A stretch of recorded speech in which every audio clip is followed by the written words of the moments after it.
ഇയ്യാക നഅ്ബുദു അവിടെ പദാർത്ഥത്തിൽ നിന്നെ മാത്രം എന്നില്ല, യഥാർത്ഥത്തിൽ നിന്നെ മാത്രം ഉണ്ട്. ഇയ്യാക നഅ്ബുദു വഇയ്യാക നസ്തഈൻ എന്ന ആയത്തിന്റെ അർത്ഥത്തിൽ ആരാധന, അനുസരണം, അടിമത്വം ഈ മൂന്നർത്ഥവും പരിഗണിക്കണം എന്ന് മൗദൂദിക്ക് മുമ്പ് ആരെങ്കിലും പറഞ്ഞിട്ടുണ്ടോ എന്ന് ചോദിച്ചാൽ പറഞ്ഞിട്ടില്ല എന്നാണ് അർത്ഥം.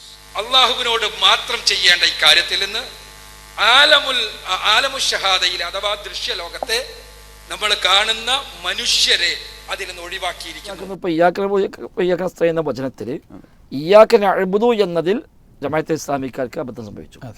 വഇയ്യാക നസ്തഈൻ എന്നതിൽ സമസ്തക്കാർക്കും അതേപോലെ ഇത്തരം സംഘടനകൾക്കുമെല്ലാം എന്നാണ് നമുക്ക് ഇന്ന് മനസ്സിലാകുന്നത്. നമുക്കറിയാം, ഒരു വിശ്വാസിയായി ജീവിക്കുമ്പോൾ നമ്മുടെ ജീവിതത്തിൻ്റെ അടിത്തറയാണ് ഇയ്യാക നഅ്ബുദു വഇയ്യാക നസ്തഈൻ എന്നത്. എല്ലാ ദിവസവും 5 സമയത്ത് 17 തവണയായി അള്ളാഹു നമ്മളെ കൊണ്ട് നിർബന്ധമായും ഈ പ്രതിജ്ഞ എടുപ്പിക്കുകയാണ്. ഫൈസൽ മൗലവി, നമ്മൾ ജീവിതത്തിൻ്റെ വളരെ ചെറിയ പ്രായം മുതൽ കേട്ട് പഠിച്ച് പറഞ്ഞുകൊണ്ടിരിക്കുന്ന ഈ ഒരു പ്രതിജ്ഞ എത്രത്തോളം ഗൗരവമുള്ളതാണ്?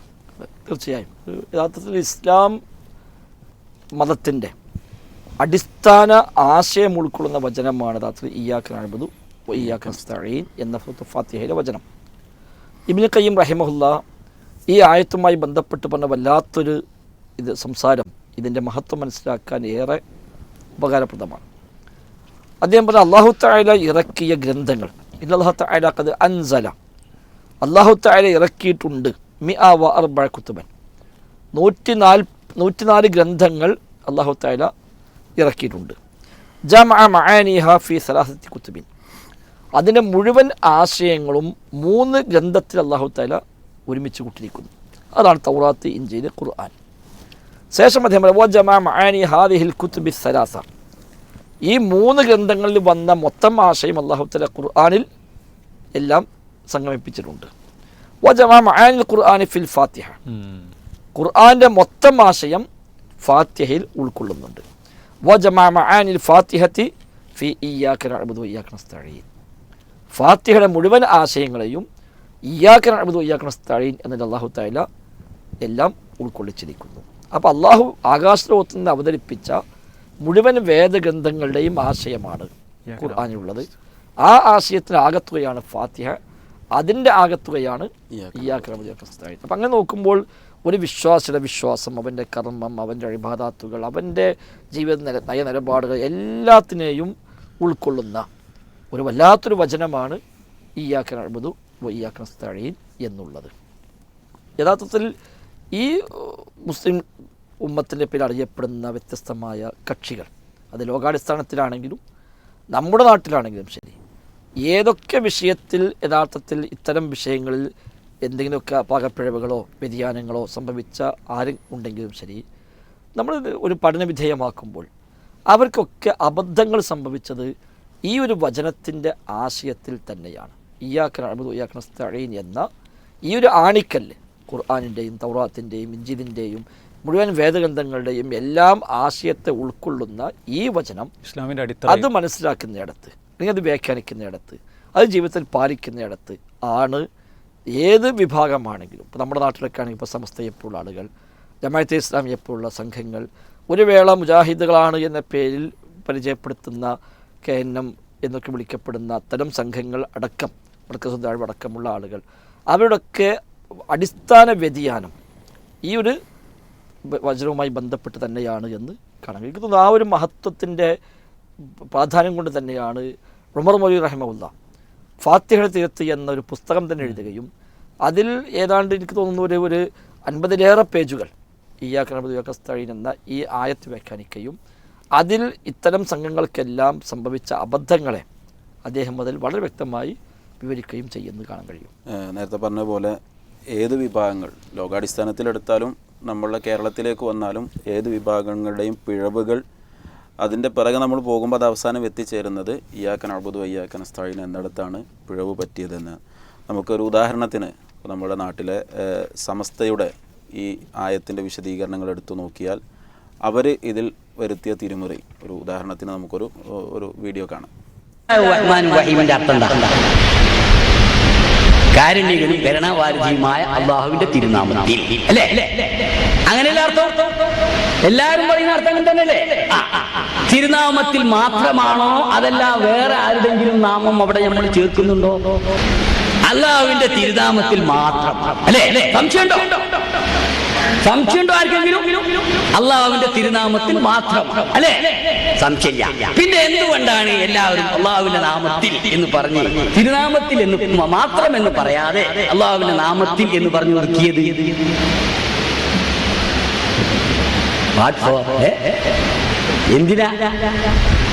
എന്തിനാ അങ്ങനെ ചെയ്തത്? അപ്പൊ പദാർത്ഥത്തിൽ മാത്രം ഇല്ല, യഥാർത്ഥത്തിൽ മാത്രം ഉണ്ട്. അത് തന്നെ ഇയ്യാക്കനാകുന്നില്ല. അവിടെ പദാർത്ഥത്തിൽ നിന്നെ മാത്രം എന്നില്ല, യഥാർത്ഥത്തിൽ നിന്നെ മാത്രം ഉണ്ട്. അപ്പൊ യഥാർത്ഥം പറയുന്നില്ല പലപ്പോഴും എന്നുള്ളതാണ് സത്യം. അത് യഥാർത്ഥമല്ല പറയുന്നത് പദാർത്ഥമാണ്. ഇതാണ് ഈ അവരുടെ വ്യതിയാനത്തിൻ്റെ ബേസ്. ഇന്ന് സമസ്തക്കാരെ സംബന്ധിച്ച് അള്ളാഹു അല്ലാത്ത ആരോടും തേടാം എന്നാണ് അവരുടെ അടിസ്ഥാനം. അമ്പിയാക്കൾ, ഔലിയാക്കൾ, ജിന്നുകൾ, മലക്കുകൾ തുടങ്ങി ആരോടും തേടാം. അപ്പം നമുക്ക് ഇന്നിപ്പോൾ നമ്മൾ കേൾക്കുന്നത് ലോകം മുഴുവൻ നിയന്ത്രിക്കുന്നത് വരെ CM മടവൂരാണ് എന്നൊക്കെ ഉള്ള പ്രചാരങ്ങൾ വരെ എത്തി നിൽക്കുന്നു. അപ്പോൾ ആരോടും തേടാം, അതൊന്നും ഇയ്യാക നഅ്ബുദിന് എതിരല്ല. അതാണ് ഇപ്പോൾ അവിടെ ബേസ്. ഇയ്യാക നസ്തഈൻ, നിന്നോട് ഞങ്ങൾ സഹായമർത്ഥിക്കുന്നു മാത്രം എന്ന് ഒഴിവാക്കി. മാത്രം എന്ന് ഇല്ല, പദാർത്ഥത്തിൽ മാത്രമില്ല എന്ന് ന്യായം പറഞ്ഞുകൊണ്ട് അതിൽ നിന്ന് മാത്രത്തെ അവർ ഒഴിവാക്കി. അപ്പോൾ അള്ളാഹുവെ നിന്നോട് ഞങ്ങൾ സഹായം തേടുന്നു. ഇപ്പോൾ ഈ ഇദ്ദേഹം എഴുതിയ ഖുർആൻ പരിഭാഷയുണ്ട്, MP മുസ്തഫ ഫൈസിയുടെ ക്ലിപ്പ് നമ്മൾ കേട്ടത്. അദ്ദേഹം എഴുതിയ ഖുർആൻ പരിഭാഷയുണ്ട്. ആ പരിഭാഷയിൽ അദ്ദേഹം രേഖപ്പെടുത്തി വെച്ചത് നിന്നെ ഞങ്ങൾ ആരാധിക്കുന്നു, നിന്നോട് ഞങ്ങൾ സഹായത്തിനായി തേടുന്നു എന്നാണ്. അഥവാ അള്ളാഹുവിനോട് സഹായം തേടുന്നുണ്ട്, അല്ലാത്തവരോടോ അതും ഉണ്ടാവാം. കാരണം മാത്രം എന്നവിടെ പ്രസക്തമല്ല, പദാർത്ഥത്തിൽ മാത്രമില്ല. എന്നാൽ മുഖാമുഖത്തിൽ വന്ന് ചോദ്യങ്ങൾ വന്നപ്പോൾ അദ്ദേഹത്തിന് സമ്മതിക്കേണ്ടി വന്നു, യഥാർത്ഥത്തിൽ മാത്രമുണ്ട് എന്നാൽ പദാർത്ഥത്തിൽ മാത്രമില്ല. അപ്പോൾ ആ ഒരു മറവിലാണ് അവർ യഥാർത്ഥത്തിൽ അള്ളാഹു അല്ലാത്ത പലരോടും തേടുന്ന ഒരവസ്ഥ. അതൊന്നും ഇയ്യാക നസ്തഈന് എതിരല്ല എന്നാണ് അവർ ഇവിടെ സ്ഥാപിക്കാൻ ശ്രമിക്കുന്നത്. യഥാർത്ഥത്തിലോ ഇയ്യാക നസ്തഈൻ, എന്നോട് മാത്രം ഞങ്ങൾ സഹായത്തിനായി തേടുന്നു, അഥവാ എന്നോട് മാത്രം ഞങ്ങൾ പ്രാർത്ഥിക്കുന്നു. ആ സഹായാർത്ഥന അള്ളാഹുവിനോട് മാത്രം. അതാണ് ഖുർആനിൻ്റെ അധ്യാപനം. അതാണ് തഫ്സീറുകളിൽ അതേപോലെ അഹ്ലുസുന്ന പണ്ഡിതന്മാരുടെ അധ്യാപനങ്ങളിൽ എല്ലാം കാണുന്നത് റബ്ബിനോട് മാത്രമാണ് ഈ ഇസ്തിആനത്ത് എന്നാണ്. അത് മാത്രം എന്നതിനെ ഒഴിവാക്കുകയും റബ്ബിനോടും ഇസ്തിആനത്താവാം, റബ്ബല്ലാത്തതും ഇസ്തിആനത്താകാം എന്ന ഒരു ആശയം ഇവിടെ സ്ഥാപിക്കാൻ ശ്രമിച്ചപ്പോൾ ഇയ്യാക നസ്തഈൻ്റെ ഹസ്ർ, അതിനെ മാത്രം എന്നതിനെയാണ് അവർ അതിൽ നിന്ന് ഒഴിവാക്കിയത്. അഹ്ലുസുന്നയെ സംബന്ധിച്ച് കാലാകാലങ്ങൾ പറഞ്ഞു വന്നത്, നമ്മളും ഇവിടെ ആവർത്തിച്ച് പഠിപ്പിക്കുന്നത്, ഈ ഇയ്യാക നസ്തഈൻ എന്നതിൽ നിന്ന് ഒരാളെയും ഒഴിവാക്കാൻ പറ്റില്ല. ഇത് പൂർണ്ണമായും റബ്ബിന് മാത്രം അർപ്പിക്കേണ്ടുന്ന ഇസ്തിആനത്താണ്, സഹായാർത്ഥനയാണ്. ഇത് മനുഷ്യരോട് പാടില്ല, ഇത് ജിന്നോട് പാടില്ല, ഇത് മറ്റൊരു ജീവിയോട് പാടില്ല, മരിച്ചവരോട് പാടില്ല, ജീവിച്ചിരിക്കുന്നവരോട് പാടില്ല, ആരോടും പാടില്ല. ഇത് പരിപൂർണമായും അള്ളാഹുവിന് മാത്രം സമർപ്പിക്കേണ്ടുന്ന ഇസ്തിആനത്താണിത്. അതുകൊണ്ടാണ് എല്ലാ ദിവസവും 5 നേരം ആവർത്തിച്ച് ഇത് പറയുന്നത്. എല്ലാ ദിവസവും 5 സംസ്കാരങ്ങളിൽ 17 പ്രാവശ്യമായി ആവർത്തിച്ച് എന്തിനും ഒരു മുസ്ലിമിനെ കൊണ്ട് അല്ലാഹു തആല ഇത് പറയിപ്പിച്ചു. ഇത് അവന് അനിവാര്യമായും ഉണ്ടാവേണ്ടതാണ്. ഇവിടെ അമാനി മൗലവി റഹിമഹുല്ലാ പറഞ്ഞ ഒരു വിശദീകരണം പ്രധാനമാണ്. അതേപോലെ ഐഹികം, പാരത്രികം, മതപരം, ലൗകികം എന്നിങ്ങനെയുള്ള തരവ്യത്യാസം കൂടാതെ സകല കാര്യങ്ങൾക്കും അള്ളാഹുവിൻ്റെ സഹായം അനിവാര്യമാകുന്നു. സാധാരണഗതിയിൽ സ്വന്തം കഴിവിലോ മനുഷ്യ കഴിവിലോ പെട്ടതായി കരുതപ്പെടുന്ന കാര്യങ്ങളും ഇതിൽ നിന്ന് ഒഴിവല്ല തന്നെ. ഒന്നും ഇതിൽ നിന്ന് ഒഴിവല്ല. ഒരു ഉദാഹരണം കൊണ്ട് ഇത് മനസ്സിലാക്കാം. എഴുത്തും വായനയും അറിയുന്ന ഒരാൾക്ക് ഒരു കത്തെഴുതുവാൻ ഒറ്റ നോട്ടത്തിൽ ഒരു പേന, അല്പം മഷി, ഒരു കടലാസ് കഷ്ണം ഇത്രയേ വേണ്ടൂ. അല്പം ആലോചിച്ച് നോക്കൂ. ആ പേന കയ്യിലെടുക്കുവാൻ, അത് പിടിച്ചെഴുതുവാൻ, ഉദ്ദിഷ്ട കാര്യങ്ങൾ മനസ്സിൽ തോന്നുവാൻ, അതിനുള്ള വാക്കുകൾ ഓർമ്മ വരുവാൻ, അവ പിഴക്കാതെ രേഖപ്പെടുത്തുവാൻ, അങ്ങനെ പലതും അയാൾക്ക് സാധ്യമാകേണ്ടതുണ്ട്. ഇവയിൽ ഏതെങ്കിലും ഒന്നിന് തടസ്സം നേടുമാറുള്ള കാര്യങ്ങളിൽ നിന്ന് അയാൾ രക്ഷപ്പെട്ടിരിക്കേണ്ടതുമുണ്ട്. കൈക്കൊരു വിറയൽ, അല്ലെങ്കിൽ ഒരു വേദന, അല്ലെങ്കിൽ മറ്റെന്തെങ്കിലും ഒരു അപകടം എന്നിങ്ങനെ ഓർക്കാപ്പുറത്ത് നേരിടാവുന്ന എത്രയെത്ര കാര്യങ്ങളിൽ നിന്ന് അയാൾ സുരക്ഷിതനായിരിക്കണം. ആലോചിച്ച് നോക്കുക. ചുരുക്കി പറഞ്ഞാൽ ഏതൊരു നിസ്സാര കാര്യത്തിലും അതിനുള്ള എല്ലാ സാഹചര്യവും ചുറ്റുപാടും അള്ളാഹുവിൽ നിന്ന് തന്നെ ലഭിക്കേണ്ടതുണ്ട്. അതുകൊണ്ട് സൃഷ്ടികളിൽ നിന്ന് ലഭ്യമല്ലാത്തതും അള്ളാഹുവിങ്കിൽ നിന്ന് അദൃശ്യമായി മാത്രം ലഭിക്കുന്നതുമായ സഹായമാണ് ഇവിടെ ഉദ്ദേശമെന്ന് മൊത്തത്തിൽ മനസ്സിലാക്കാം. അതുകൊണ്ടാണ് നിന്നോട് മാത്രം ഞങ്ങൾ സഹായം തേടുന്നു എന്ന് പറയുന്നത്. അദൃശ്യമായ കഴിവ് അള്ളാഹുവിന് മാത്രമായതുകൊണ്ട് മറ്റാരോടും അതിനപേക്ഷിക്കുന്നത് വ്യർത്ഥമായിരിക്കുമെന്ന് മാത്രമല്ല, അത് തനി ശിർക്കും കൂടിയാണ് താനും. അത് അള്ളാഹുവിനോടൊപ്പം മറ്റാരും വിളിച്ചു പ്രാർത്ഥിക്കരുത്, അല്ലാഹി എന്ന് അള്ളാഹു പറഞ്ഞതും അതുകൊണ്ട് തന്നെ. അപ്പോൾ വ്യക്തമായി അദ്ദേഹം പറഞ്ഞു എല്ലാ അർത്ഥത്തിലും ഈ ഇസ്തിആനത്ത് എന്നത് അള്ളാഹുവോട് മാത്രം അർപ്പിക്കേണ്ടതാണ്. അതിൽ അട്ടിമറി നടത്തിയാണ് മാത്രം എന്ന് ഒഴിവാക്കി അള്ളാഹു അല്ലാത്തവരോടും ഇതർപ്പിക്കാം എന്ന് സമസ്തക്കാർ ഇവിടെ സ്ഥാപിച്ചെടുത്തത്. സമസ്തയുടെ മാത്രം എന്നത് ഒഴിവാക്കിയതുപോലെ തന്നെ ഇപ്പോൾ ഷുറൈ സലഫി ഹാക്കിമിയത്ത് വാദത്തിലേക്ക് വരുമ്പോൾ യഥാർത്ഥത്തിൽ ജമാഅത്ത് ഇസ്ലാമിക്കും പിഴവ് സംഭവിച്ചത് ഈ ഒരു ആയത്തിൽ തന്നെയാണല്ലോ. തീർച്ചയായിട്ടും ഇവിടെ സമസ്തക്കാർക്കും അതേപോലെ തന്നെ ഷിയാക്കൾക്കും ത്വരീഖത്തുകാർ അങ്ങനെ ഏതൊക്കെ അള്ളാഹു അല്ലാത്തവർ വിളിച്ച് പ്രാർത്ഥിക്കുന്ന അങ്ങനെയുള്ള വിഭാഗങ്ങളുണ്ടോ അവർക്ക് പറഞ്ഞ പോലെ തന്നെ ഇയ്യാക നഅ്ബുദു വ ഇയ്യാക നസ്തഈൻ ഇസ്ലാമിൻ്റെ അടിത്തറയിലാണ് പഴച്ചത്. അതേപോലെ തന്നെയാണ് ജമാഅത്തെ ഇസ്ലാമിക്കും ഈ ഇയ്യാക നഅ്ബുദു വ ഇയ്യാക നസ്തഈൻ എന്ന അസിൽ തന്നെയാണ് പഴച്ചിട്ടുള്ളത്. അതിനുള്ള കാരണം എന്തെന്ന് വെച്ചാൽ ഇസ്ലാമിൽ തൗഹീദുൽ ഹാക്കിമിയ എന്നുള്ളത് ഉണ്ട്. അതിന് പണ്ഡിതന്മാർ എന്താണ് അള്ളാഹു സുബ്ഹാനഹു വ തആല മാത്രമാണ് വിധികർത്താവ് എന്നുള്ള ഇസ്ലാമിലുള്ള ഹാക്കിമിയത്തിന് പണ്ഡിതന്മാർ സൽഫി പണ്ഡിതന്മാർ അതിന് യഥാർത്ഥ അർത്ഥം കൊടുത്തിട്ടുണ്ട്. അങ്ങനെ മുൻഗാമികൾക്ക് പരിചയമില്ലാത്തൊരു ഹാക്കിമിയത്ത് ജമാഅത്തെ ഇസ്ലാമി ഇവിടെ പഠിപ്പിക്കാനുണ്ടായത്. ഹാക്കിമിയത്തിന് തൗഹീദിൻ്റെ വിഭജനങ്ങളിൽ ഒരു പ്രധാന വിഭജനമായി കൊണ്ടുവന്നു. വിധികർത്താവ് അള്ളാഹു മാത്രമേ ആയിട്ട് പാടുള്ളൂ.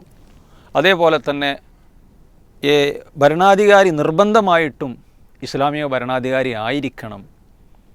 പ്രവാചകന്മാരെല്ലാവരും വന്നിട്ടുള്ളത് ഇവിടെ ഭരണം സ്ഥാപിക്കാനാണ്.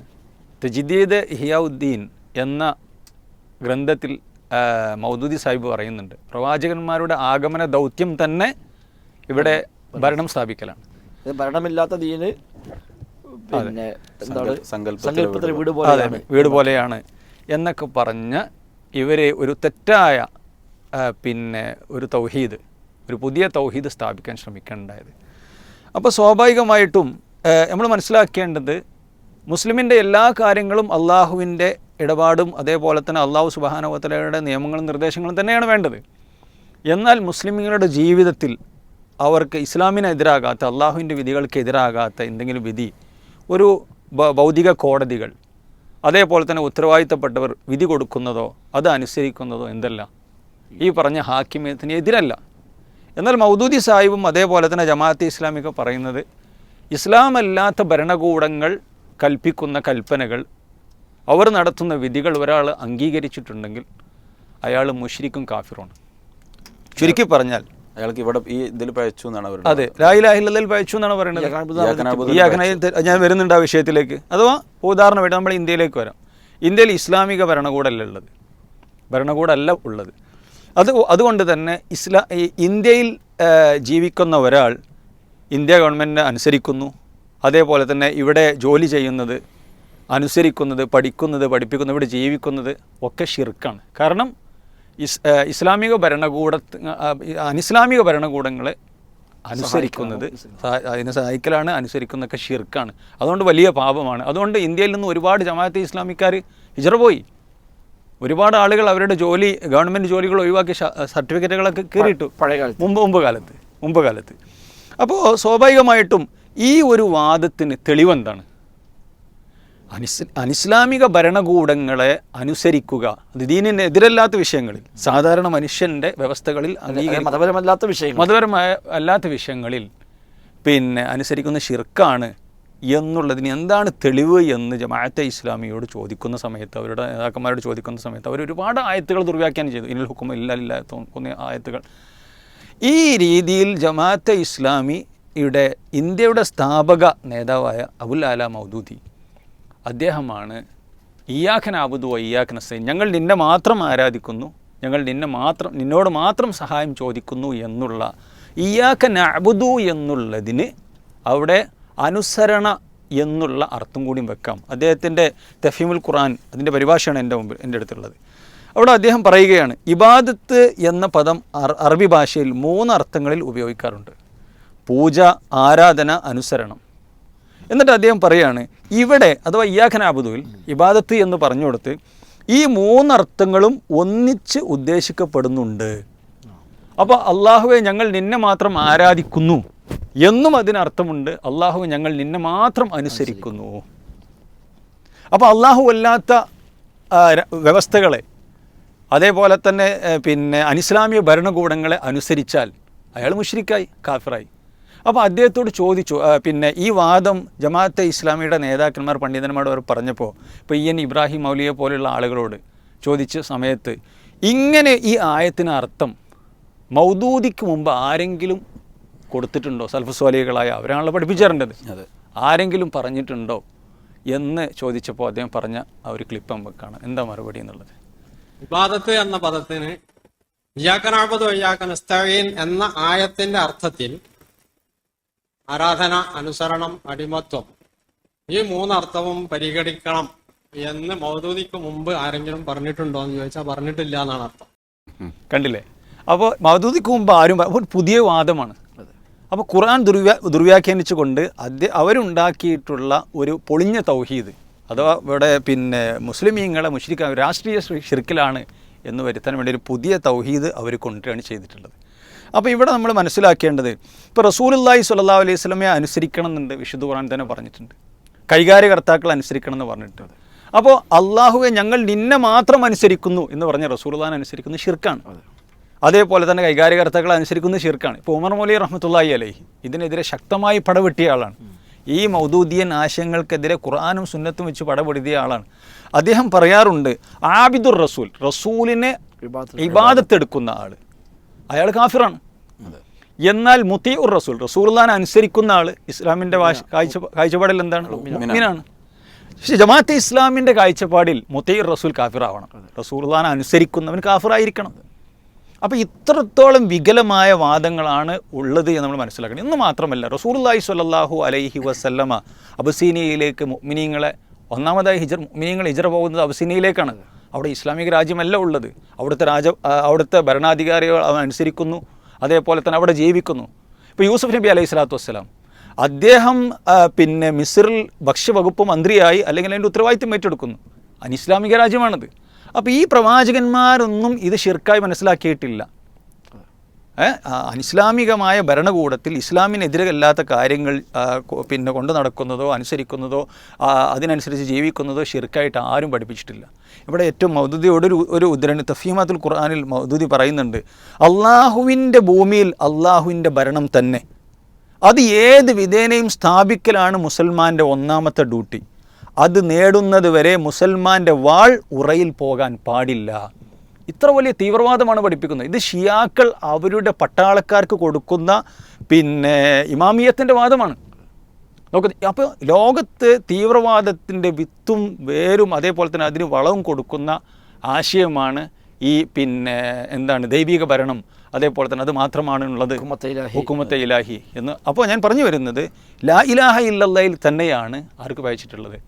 ജമാഅത്തെ ഇസ്ലാമിക്ക് പയച്ചിട്ടുള്ളത്. വലിയൊരു അബദ്ധം പറയാൻ ദുർവ്യാഖ്യാനിച്ചത് ഈ ആയത്തിനെയാണുള്ളത്. സ്വാഭാവികമായും നമ്മുടെ നാട്ടിലെ വ്യത്യസ്ത കൂട്ടായ്മകളുടെ ഈ വ്യതിയാനങ്ങൾ വിശദീകരിക്കുമ്പോൾ KNMൻ്റെ അടുത്തും അത്തരത്തിലുള്ള ചില വ്യതിയാനങ്ങൾ സംഭവിച്ചത് നമുക്ക് പറയാതെ ഇരിക്കാൻ കഴിയൂല. നമുക്കൊരു ക്ലിപ്പ് കേട്ടുകൊണ്ട് തുടങ്ങാം. നമ്മൾ ഓരോരുത്തരും ആവർത്തിച്ച് ഓരോ ദിവസവും നിർബന്ധമായി ഓരോ മുസ്ലിമും ഇയ്യാക നഅ്ബുദു വഇയ്യാക നസ്തഈൻ എന്ന് പറയുന്നു. അള്ളാഹുവിൻ്റെ മുന്നിൽ നെഞ്ചത്ത് കൈവച്ചുകൊണ്ട് പ്രതിജ്ഞയെടുക്കുകയാണ്, അള്ളാഹുവേ നിന്നെ മാത്രമാണ് ഞാൻ ആരാധിക്കുന്നത്, നിന്നോട് മാത്രമാണ് ഞാൻ സഹായം തേടുന്നത്. ഈ ഇസ്തിആനത്ത് അള്ളാഹുവിനോട് മാത്രം എന്നത് ഒരു മുസ്ലിമിനെ കൊണ്ട് ആവർത്തിച്ച് പ്രതിജ്ഞ ചെയ്യിപ്പിക്കുന്നു. ആ പ്രതിജ്ഞ പരിശുദ്ധ ഖുർആനിലെ ഉമ്മുൽ ഖുർആൻ എന്ന സൂറത്തുൽ ഫാത്തിഹയിൽ രേഖപ്പെടുത്തപ്പെടുകയും ചെയ്തിരിക്കുന്നു. ഈ ഇസ്തിആനത്ത് അതിൽ നിന്ന് അള്ളാഹുവിനോട് മാത്രം ചെയ്യേണ്ട ഈ കാര്യത്തിൽ നിന്ന് ആലമു ഷഹാദയിൽ അഥവാ ദൃശ്യലോകത്തെ നമ്മൾ കാണുന്ന മനുഷ്യരെ അതിൽ നിന്ന് ഒഴിവാക്കിയിരിക്കുന്നു. വളരെ ഗൗരവം നിറഞ്ഞൊരു വാക്കാണ് പറഞ്ഞത്. അതായത് ഇപ്പോൾ ആ ഒരു വാദപ്രകാരം ഇയ്യാക നസ്തഈൻ എന്നതിൽ നിന്ന് മനുഷ്യൻ അള്ളാഹു ഒഴിവാക്കി. അഥവാ അള്ളാഹു എന്നോടും ഞങ്ങൾ സഹായം തേടുന്നു, മനുഷ്യരോടും ഞങ്ങൾ സഹായം തേടുന്നു എന്നായി വന്നു. യഥാർത്ഥത്തിൽ എത്ര വലിയ ഒരു ഗൗരവമേറിയ ഒരു പദപ്രയോഗമാണ്. അദ്ദേഹത്തിന്റെ സംസാരത്തിൽ തന്നെ അള്ളാഹുവിനോട് മാത്രം ചെയ്യേണ്ട സ്ഥാനത്തിൽ നിന്നതാണ്. അതിന് വൈരുദ്ധ്യമാണ്.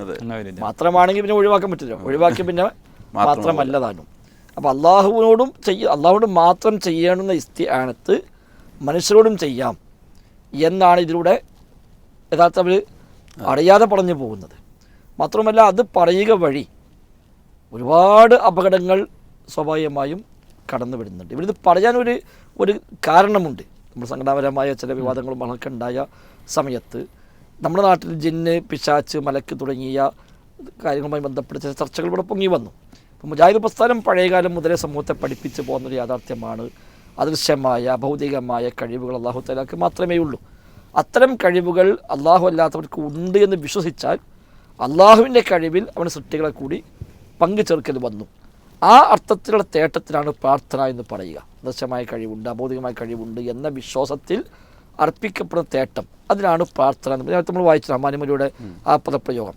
അതായത് അദൃശ്യമായ കഴിവ് അള്ളാഹുവിന് മാത്രമാകെ കൊണ്ട് മറ്റാരോടും അതിനെ അപേക്ഷിക്കുന്നത് വ്യർത്ഥമായിരിക്കുമെന്ന് മാത്രമല്ല, അത് തനി ശിർക്കും കൂടിയാണ് താനും.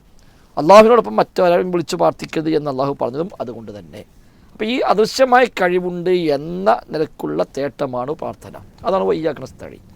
എന്നാൽ ജിന്നുകളും മലക്കളും ഒക്കെ അദൃശ്യമാണ്, അഭൗതികമാണ് എന്നൊരു പുതിയ വാദം ഇവിടെ ഈ സിരി ടബർ ആസ്ഥാനമായി പ്രവർത്തിക്കുന്ന ആളുകൾ, മർക്കസ് ദഅ്വ ആസ്ഥാനമായി പ്രവർത്തിക്കുന്ന ആളുകൾ അവരൊക്കെ കൊണ്ടുവന്നു. ഇവിടെ ജിന്നും മലക്കുമൊക്കെ അഭൗതികമാണ്, അതുകൊണ്ട് അവർ സഹായിക്കുമെന്നോ ഉപദ്രവിക്കുമെന്നോ വിശ്വസിക്കാൻ പോലും പാടില്ല. അബ്ദുസ്സലാം സുലൈമിക്ക് വ്യക്തമായി എഴുതി, ജിന്നുകളോ മലക്കളോ സഹായിക്കുമെന്നോ ഉപദ്രവിക്കുമെന്നോ വിശ്വസിച്ചാൽ തന്നെ ശിർക്ക് വന്നു, കാരണം അഭൗതികമായ സഹായമായി എന്ന് വന്നു. അതിൻ്റെ ചുവട് പിടിച്ചുകൊണ്ടാണ് ഈ ആളുകളും പിന്നീട് 2012 മുതൽ ജിന്നും മലക്കുമായി ബന്ധപ്പെട്ട എല്ലാത്തരം ഇടപാടുകളും എല്ലാത്തരം സഹായ ചോദ്യങ്ങളും എല്ലാം ശിർക്കാണ് എന്നൊരു പുതിയ തലത്തിൽ കൊണ്ടുവന്നു. അത് അഭൗതികമെന്നോ മറ്റു വ്യത്യാസമൊന്നും ആവശ്യമില്ല. അത് സ്ഥാപിക്കാനാണ് യഥാർത്ഥത്തിൽ ഈ ഒരു തെറ്റായ വ്യാഖ്യാനത്തിലേക്ക് അവർക്ക് പോകേണ്ടി വന്നത്. ഇത് പ്രസംഗിക്കുക മാത്രമല്ല, ഇത് എനിക്ക് തോന്നുന്നു അല്ലേ ഷുഹൈബ് എഴുതിയിട്ടുമുണ്ടെന്നാണ് മനസ്സിലാകുന്നത്. ഇതേ ആശയം തന്നെ അവർ എഴുതിയും കാണാൻ കഴിയും. അത് വായിച്ചാൽ തോന്നുന്നു. അഥവാ പിന്നെ നമ്മൾ വിചാരിക്കുന്നത് കേവലം അക്ബർ ഒന്ന് അദ്ദേഹത്തിൻ്റെ പ്രസംഗത്തിൽ പറഞ്ഞു പോയതാണെന്ന്. ഇതേ സംഗതി തന്നെ KNM ഒരു ലഘുലേഖ പുറത്തിറക്കി. ആ ലഘുലേഖയിലുള്ള ഇങ്ങനെയാണ്, അഥവാ ഇയ്യാക നഅ്ബുദു വഇയ്യാക നസ്തഈൻ, അവിടെ ഇസ്തിയാനത്ത് എന്താണെന്ന് പറഞ്ഞു. എന്നിട്ട് ഈ ഇസ്തിയാനത്ത് അള്ളാഹുവിനോട് മാത്രം എന്നത് ഒരു മുസ്ലിമിനെ കൊണ്ട് ആവർത്തിച്ച് പ്രതിജ്ഞ ചെയ്യിപ്പിക്കുന്നു. അള്ളാഹുവിനോട് മാത്രം ചോദിക്കേണ്ട ഈ കാര്യത്തിൽ നിന്ന് ദൃശ്യലോകത്ത് നമ്മൾ കാണുന്ന മനുഷ്യന് അതിൽ നിന്ന് ഒഴിവാക്കിയിരിക്കുന്നു. ഇതേ കാര്യം തന്നെ ലഘുലേഖയാക്കി പ്രിന്റ് ചെയ്ത് പ്രസംഗത്തിൽ സംഭവിച്ച അബദ്ധമല്ല. എനിക്കിതിൽ ചോദിക്കാനുള്ളത്, ഇങ്ങനെയാണെങ്കിൽ അള്ളാഹുവെ നിന്നോട് മാത്രം സഹായം ചോദിക്കുന്നു എന്നാണല്ലോ അതിൻ്റെ അർത്ഥം. അതിൽ നിന്ന് മനുഷ്യനെ ഒഴിവാക്കി എന്നാണ് പറഞ്ഞത്. അപ്പോൾ ഇവരിതിന് പറയുന്നതിന് പിന്നെ ഇത് ചോദിച്ച സമയത്ത് അവർ വിശദീകരണം പറഞ്ഞു, ഇയ്യാക നഅ്ബുദു വഇയ്യാക നസ്തഈൻ എന്നുള്ളതിൽ നിന്ന് മനുഷ്യനെ ഒഴിവാക്കിക്കൊണ്ടാണ് മാഇദയിലെ 2ാമത്തെ ആയത്ത് ഇറങ്ങിയത്. വതആവനു അലൽ ബിർരി വത്തഖ്വ. അപ്പോൾ ഇസ്തിസ്ന എന്ന് പറയും. ഒരു ആയത്ത് ആദ്യം പറയുന്നു, ആ ആയത്തിൽ നിന്നും പിന്നെ മറ്റൊരു ആയത്ത് ഇറങ്ങിയിട്ട്, അപ്പോൾ ആ ആയത്ത് ഇയ്യാക നഅ്ബുദു വഇയ്യാക നസ്തഈൻ എന്ന ആയത്ത് ഇറങ്ങിയപ്പോൾ മനുഷ്യനോട് സഹായം ചോദിച്ചാലും ശിർക്കാണ്. പിന്നെ ഇതിലളവെട്ടി പിന്നെ കുറേ കഴിഞ്ഞതിന് ശേഷം മാഇദയിലെ ആയത്തിറങ്ങുമ്പോൾ മനുഷ്യനോട് ചോദിക്കാമെന്നായി. അപ്പോൾ അങ്ങനെയാണെങ്കിൽ ഇവിടെ ഒരു ചോദ്യമുണ്ടല്ലോ. ഇവിടെ പിന്നെ ഒന്നാമത്തെ ചോദ്യം, മനുഷ്യനെ ഒഴിവാക്കി എന്ന് പറഞ്ഞാൽ തന്നെ മാത്രം പോയി. അപ്പോൾ സമസ്തക്കാർ പറഞ്ഞ അതേ വാദമായി. അപ്പോൾ ഇനിയിപ്പോൾ ഇയ്യാക നസ്തഈൻ എന്ന് പറഞ്ഞാൽ ഇവർ പറയേണ്ട അർത്ഥം, അതെ അല്ലാഹു എന്നോട് ഞങ്ങൾ സഹായം തേടുന്നു, അതെ ഇത് മാത്രമില്ല, അള്ളാഹിനോട് ദൃശ്യലോകത്തുള്ള മനുഷ്യന്മാരോട് ചോദിക്കുന്നു. ഇനി വേണമെങ്കിൽ ഏറി വന്നാൽ അള്ളാഹിനോടും മനുഷ്യന്മാരോടും മാത്രം എന്ത് വേണമെങ്കിൽ. അപ്പം മാത്രം പൊളിഞ്ഞു. സമസ്തക്കാരുടെ അതേ വാദത്തിലേക്ക് ഒരു നിലക്ക് പറഞ്ഞാൽ എത്തി. അതിന് മറുപടി കിട്ടേണ്ടതുണ്ട്. രണ്ടാമതായിട്ട് ഒരു സംശയം ഉണ്ടല്ലോ ഇവിടെ ഇയ്യാക നഅ്ബുദു വഇയ്യാക നസ്തഈൻ എന്ന് പറഞ്ഞ ആയത്തിറങ്ങി. ആയത്തിറങ്ങിയിട്ട് കുറച്ച് കഴിഞ്ഞതിന് ശേഷമാണ് എന്തിറങ്ങുന്നത്? മായിദയിലെ മദനിയായ ആയത്താണ്. ആയത്തുമായി ബന്ധപ്പെട്ടാണ് ഈ വചനമുള്ളത്. അതെ അതെ. ഒതാവനു അലൽ ബിർരി വത്തഖ്വ വലാ തആവനു അലൽ ഇസ്മി വൽ ഉദ്വാൻ എന്ന ആയത്ത് ഇറങ്ങിയതോടുകൂടി മാത്രം മനുഷ്യന്മാരോട് സഹായം ചോദിക്കാം എന്നായി. അപ്പം എൻ്റെ സംശയം, പിന്നെ ഈ ആയത്ത് ഇറങ്ങുന്നതിന് മുമ്പ് മനുഷ്യന്മാരോട് സഹായം ചോദിച്ച ഷിർക്കാണ്. അപ്പൊ ഈ ആയത്ത് ഇറങ്ങുന്നവരെ അള്ളാഹിനോട് മാത്രം, അത് മനുഷ്യരോട് ചോദിച്ചാലും അവിടെ ഷിർക്കായി മാറും. അപ്പൊ അന്നൊരു കടം ചോദിക്കാൻ പറ്റൂല, പരസ്പര സഹായം ചോദിക്കാൻ പറ്റൂല, ഒക്കെ ഷിർക്കായി മാറും. പിന്നെ ഏറ്റവും അവസാനം നബി തങ്ങളുടെ വഫാത്തിന്റെ മാസങ്ങൾക്ക് മുമ്പാണ് ഇതിറങ്ങുന്നത്. ആ സമയത്ത് ഒരു ആയത്തിറങ്ങി തഖ്വ. അപ്പൊ ഇനിയിപ്പോ ഏതെങ്കിലും കടം ചോദിക്കാം, പരസ്പരം അങ്ങോട്ടും ഇങ്ങോട്ടൊക്കെ ചുരുങ്ങിയത് 22 വർഷമെങ്കിലും പ്രയാസപ്പെട്ടു കാലത്ത് മനുഷ്യന്മാരോടൊന്നും പറയാൻ പറ്റാത്ത, ചോദിക്കാൻ പറ്റാത്ത അവസ്ഥ. മാത്രമല്ല അപ്പൊ അതുവരെ ശിർക്കായ കാര്യം അവിടെ വെച്ച് തൗഹീദായി മാറി. ഇനി വെച്ചാൽ വേറൊരു വിഷയമുണ്ട്. ഇത് മുസ്ലിങ്ങൾ പരസ്പരം തമ്മിലുള്ള സഹകരണവും സഹായവുമായി ബന്ധപ്പെട്ടാണ് യാ അയ്യുഹല്ലദീന ആമനു എന്ന് പറഞ്ഞിട്ടാണ് ഈ ആയത്ത് തുടങ്ങുന്നത്. അപ്പോൾ ഈ ആയത്തിന്റെ അവസാനത്തിലുള്ളത് തആവനു അലൽ ബിർരി വത്തഖ്വ വലാ തആവനു അലൽ ഇസ്മി വൽ ഉദ്വാൻ എന്നാണ്. തിന്മയിലും ശത്രുതയിലും നിങ്ങൾ സഹകരിക്കരുത്. അങ്ങനെ സഹകരിക്കുകയാണെങ്കിലോ അത് ഒഴിവാക്കിയിട്ടില്ല. അപ്പോൾ ഒരാളോട് ഇനി ഒരു കുപ്പി കള്ള് കൊണ്ടുവരുമെന്ന് പറഞ്ഞു. മനുഷ്യന്മാർ തമ്മിൽ തന്നെ ശിർക്കായി മാറും. മോഷ്ടിക്കാൻ പോകാൻ നിന്റെ ഒരു വാഹനം തരുമെന്ന് ചോദിച്ചു, അത് ശിർക്കായി മാറും. കാരണം അത് ഒഴിവാക്കിയിട്ടില്ല, പ്രത്യേകം പറഞ്ഞു. നന്മയിലെ സഹകരിക്കാൻ പറ്റും. 3 കാര്യങ്ങളായി. 4ാമത്തെ കാര്യം, പിന്നെ ഇവിടെ ഈ ആയത്തിൽ പറഞ്ഞ ഈ എന്താണ് 4ാമത്തെ കാര്യം, മനുഷ്യന്മാരെ ഒഴിവാക്കി എന്നാണല്ലോ പറഞ്ഞത് അല്ലേ? അപ്പോൾ ഒരാൾ പിന്നെ ആനയെ കൊണ്ട് ആന ഇനി തടി പിടിക്കുക, നായയോട് പരിശീലിപ്പിക്കപ്പെട്ട നായയോട് എന്തെങ്കിലും ഒരു സഹായം അല്ലെങ്കിൽ ഒരു കൽപ്പന കൽപ്പിക്കുന്നു, അതിന്റെ വിധി എന്താണ്? അപ്പോൾ അതും ഷിർക്കായി മാറണം. അതായത് മനുഷ്യരെ മാത്രമേ ഒഴിവാക്കിയിട്ടുള്ളൂ, മറ്റു ജീവികളൊന്നും ഒഴിവാക്കി. നേരത്തെ പറഞ്ഞ പോലെ ഈ ആയത്തിന്റെ ഒരു പശ്ചാത്തലം വെച്ച് നോക്കുകയാണെങ്കിൽ വിശ്വാസികളോടുള്ള കൽപ്പന. 5ാമത്തെ പോയിന്റ് അതും പറയാം. അതെ, അതായത് ഇത് വിശ്വാസികൾ തമ്മിലാണ്. വിശ്വാസികളോട് ജൂതനോട്, ക്രിസ്ത്യാനിയോട്. അപ്പൊ യഥാർത്ഥത്തിൽ വലിയ അപകടത്തിലേക്കാണ് എത്തിക്കുന്നത്. എന്തുകൊണ്ട് ഇങ്ങനെ വന്നു? അഥവാ മുൻഗാമികൾ പഠിപ്പിച്ച അർത്ഥത്തിൽ നിന്നും വ്യതിചലിച്ച് ദുർവ്യാഖ്യാനങ്ങൾ സ്വന്തമായ ഹവക്കടിസ്ഥാനത്തിൽ വ്യാഖ്യാനിക്കുകയാണ്. എന്തിനു വേണ്ടി? മുജാഹിദുകളെ മുശ്രിക്കാക്കാൻ വേണ്ടി. ഇത് ചോദ്യം ചെയ്തതിനാണ് ശരിക്ക് അപ്പൊ നിങ്ങൾക്ക് ജിന്നോട് തേടാൻ വേണ്ടിയാണ് എന്നാക്കി തീർത്തത്.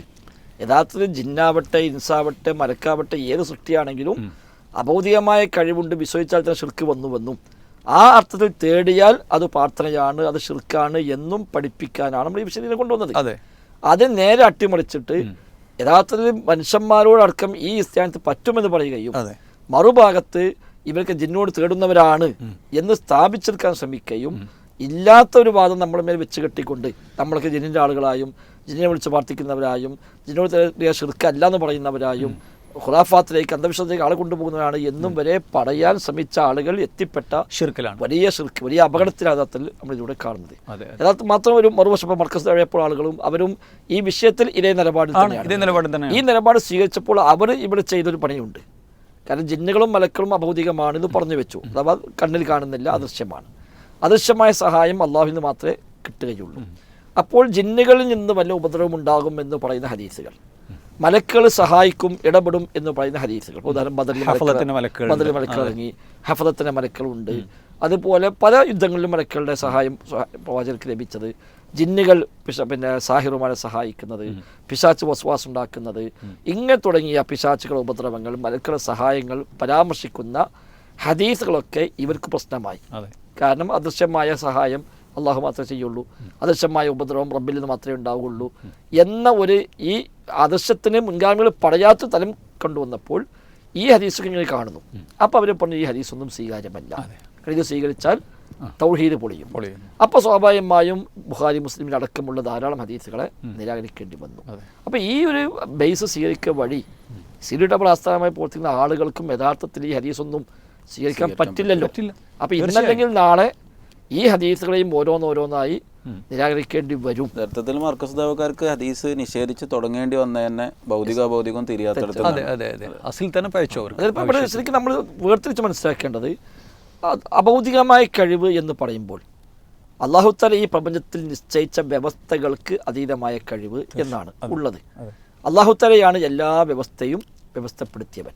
അതുകൊണ്ട് എല്ലാ സൃഷ്ടികളും അള്ളാഹു നിശ്ചയിച്ച വ്യവസ്ഥയെ ഉപയോഗിച്ചുകൊണ്ട് മുന്നോട്ട് പോകുന്നു. കേൾവി, കാഴ്ച, അറിവ്, നടത്തം, പിടുത്തം തുടങ്ങി എല്ലാത്തിലും.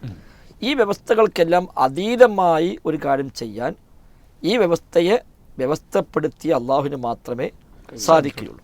അതിനാണ് സാധാരണ നമ്മൾ ശിർക്ക് തൗഹീദ് പറയുമ്പോൾ അബൗദികമായ കഴിവ് എന്ന് പറയാറുള്ളത്. ആ കഴിവ് ഒരു മൊഹീദ്ദീൻ ഷെയ്ഖിനുണ്ടെന്ന് വിശ്വസിച്ചാൽ, ആ കഴിവ് നബിക്കുണ്ടെന്ന് വിശ്വസിച്ചാൽ, ആ കഴിവ് ജിന്നിനുണ്ടെന്ന് വിശ്വസിച്ചാൽ, ആ കഴിവ് കല്ലിനുണ്ടെന്ന് വിശ്വസിച്ചാൽ, മരത്തിനുണ്ടെന്ന് വിശ്വസിച്ചാൽ ഒക്കെ അള്ളാഹുവിൻ്റെ കഴിവ് ആ സൃഷ്ടിക്ക് വകവെച്ച് കൊടുക്കുകയും മാറി. അപ്പം നമ്മളവിടെ ഇത്രയും കാലം മുജാഹിദ് സ്ഥലം പറഞ്ഞു പോകുന്ന അതേ ബേസിൽ നിന്ന് കൊണ്ട് തന്നെ അബോധികമായ കഴിവ് ആർക്കുമില്ല, അള്ളാഹുവിന് മാത്രമേ ഉള്ളൂ. ഉണ്ടെന്ന് ഒരു ജിന്നിനെ കുറിച്ച് വിശ്വസിച്ചാൽ ഷിർക്കായി. ആ അർത്ഥത്തിൽ ജിന്നിനോട് സഹായം തേടിയാൽ പ്രാർത്ഥനയായി ഷിർക്കായി.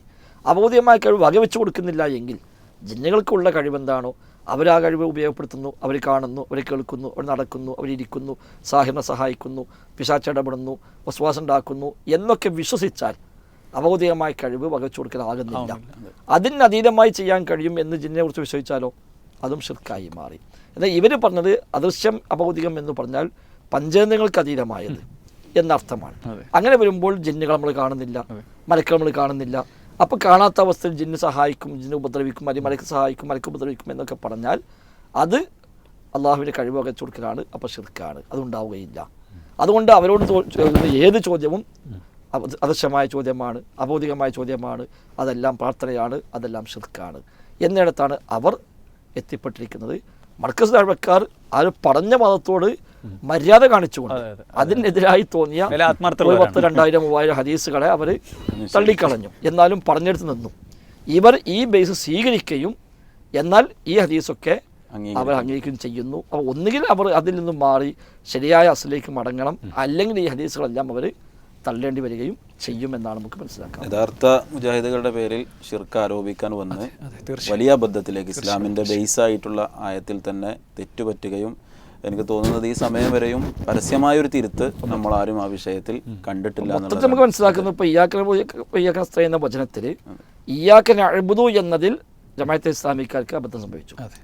ഇയ്യാക നസ്തഈൻ എന്നതിൽ സമസ്തക്കാർക്കും അതേപോലെ ഇത്തരം സംഘടനകൾക്കുമെല്ലാം എന്നാണ് നമുക്ക് ഇതിൽ നിന്ന് മനസ്സിലാകുന്നത്. തീർച്ചയായും ഇന്നത്തെ 2 ചർച്ചയും വളരെ ഗൗരവത്തിൽ നമ്മളുടെ അടിസ്ഥാനപരമായിട്ടുള്ള കാര്യങ്ങളെ, നമ്മുടെ വിശ്വാസ കർമ്മങ്ങളെ ബാധിക്കുന്ന വിഷയങ്ങളാണ് എന്ന ഒരു കൃത്യമായ ബോധ്യപ്പെടുത്തലോടുകൂടിയാണ് പ്രൂഫ് പോയിൻ്റ് അവസാനിക്കുന്നത്. ഈ ചർച്ചകളൊക്കെയും വളരെ നസീഹത്തോടു കൂടിയാണ്. നമുക്ക് നമ്മുടെ പരലോകമാണ് ഏറ്റവും പ്രധാനം, നമ്മുടെ സ്വർഗമാണ് ലക്ഷ്യം. തീർച്ചയായും തിരുത്തേണ്ടവർ തിരുത്താൻ ശ്രമിക്കണമെന്ന ഓർമ്മപ്പെടുത്തലോടുകൂടി ഇൻഷാ അല്ലാഹ് നമ്മൾ അവസാനിപ്പിക്കുകയാണ്. അള്ളാഹു നമ്മിൽ നിന്ന് സ്വീകരിക്കുമാറാകട്ടെ. വസല്ലല്ലാഹു അലാ നബീന മുഹമ്മദ് വഅലാ ആലിഹി വസഹ്ബിഹി അജ്മഈൻ വൽഹംദുലില്ലാഹി റബ്ബിൽ ആലമീൻ. അസ്സലാമു അലൈക്കും വറഹ്മത്തുള്ളാഹി.